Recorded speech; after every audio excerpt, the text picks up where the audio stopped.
독서의 말씀입니다. 군중이 수군대는 소리가 들립니다. 저기 마고르 미사빕이 지나간다. 그를 고발하여라. 우리도 고발하겠다. 가까운 친구들마저 모두 제가 쓰러지기만 기다리고 있습니다. 하고 예레미야 예언자가 하느님께 하소연합니다. 예레미야 시대의 주변 국가들은 아시리아, 바빌론, 이집트 같은 강대국들의 경쟁이 치열했습니다. 그 가운데 약소국이었던 유다가 살아남기 위해서는 하느님께 의지해야 할 때였지만 불행히도 불량사제, 불량예언자들이 기승을 부리며 사람들을 거짓말로 속였습니다. 듣기 좋은 말을 해주면서 걱정할 것 없다. 하느님의 축복을 우리는 받고 있고 우리는 치유를 받을 것이고 성공할 것이고 은사를 받을 것이다. 이렇게 좋은 말 잘하는 사람들을 백성들은 더 좋아하게 됩니다. 반면 참된 예언자 예레미야는 하느님을 떠난 삶을 살고 있는 그들을 고발하며 계속 이렇게 살면 망한다. 이렇게 계속 살면 사방에서 공포가 몰려올 것이다.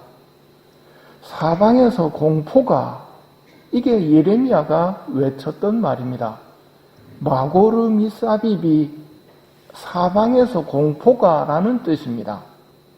백성들은 당연히 사방에서 공포가 밀려올 거라고, 이렇게 살면 안 된다고 외치는 예레미야 말을 듣기 싫었습니다. 그래서 예레미야가 딱 나타나면 예레미야의 별명이 뭐가 됐느냐면 마고르 미사빕입니다. 사방에서 공포가 밤낮 그것만 외치는 놈이라고. 하느님께서 예레미야를 보내신 이유는 살리려고 보내셨습니다. 그런데 가짜 사제와 가짜 예언자들은 우리나라가 망하다니, 우리가 마고르 미사빕이 된다니, 하느님이 우리를 버리실 리 없다. 하느님이 우리 편이다 하며 진실을 왜곡했습니다. 하지만 예레미야는 이에 굴하지 않고 계속해서 하느님의 말씀을 전합니다. 너희는 거짓말쟁이들이 떠드는 여기가 주님의 성전, 주님의 성전, 주님의 성전이다 하는 거짓된 말을 믿지 마라. 아무 쓸모도 없는 거짓된 말을 너희는 믿고 있다. 너희는 바알에게 분향하고 너희 자신도 모르는 다른 신들을 따라간다 하고 잘못을 지적하시지만 이런 참 예언자의 말에는 아무도 관심을 가지지 않습니다. 가짜가 진짜보다 더 진짜로 행세하는 세상에서 백성들은 거짓말을 좋아하고 회개를 하지 않습니다. 예언자 예레미야가 처한 이런 모습에서 우리는 예수님의 모습을 봅니다. 나는 아버지의 분부에 따라 너희에게 좋은 일을 많이 보여주었다. 그 가운데 어떤 일로 나에게 돌을 던지려고 하느냐? 어떤 일로 나를 죽이려고 하느냐? 하고 물으시자 당신은 사람이면서 하느님으로 자처하고 있어 하며 죽이려고 합니다. 하느님을 위한다는 핑계로 예수님을 죽이려고 합니다. 아버지와 나는 하나다라고 말씀하시는 예수님과 한낱 인간이 이런 소리를 한다면서 죽이려는 사람의 말 중에 누구 말이 맞을까요? 말만 가지고는 누구 말이 맞는지 판별하기 어렵습니다. 그래서 예수님께서는 근거를 제시하십니다. 나를 믿지 않더라도 그 일들은 믿어라. 그러면 아버지께서 내 안에 계시고 내가 아버지 안에 있다는 것을 너희가 깨달아 알게 될 것이다. 그 일들은 믿어라. 내가 한 일들은 믿어라. 어떤 일을 하셨습니까? 마귀에게 시달리는 사람에게서 마귀를 쫓아내시고 나병 환자를 낫게 하시고 태생 소경의 눈을 열어주시고 죽은 사람을 살리는 일들, 예수님께서 하느님의 아드님이심을 증언하는 이런 일들, 그런데도 막무가내로 예수님을 잡으려고 하자 예수님께서는 자리를 피해 요르단강 건너편에서 머무르십니다. 오늘은 예수님과 예레미야 예언자의 삶을 보면서 불리움 받은 사람의 모습, 진짜 복음을 전하는 제자의 삶을 우리도 생각해 보아야 합니다.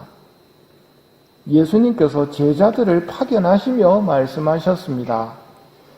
나는 이제 양들을 이리떼 가운데로 보내는 것처럼 너희를 보낸다. 그러므로 뱀처럼 슬기롭고 비둘기처럼 순박하게 되어라.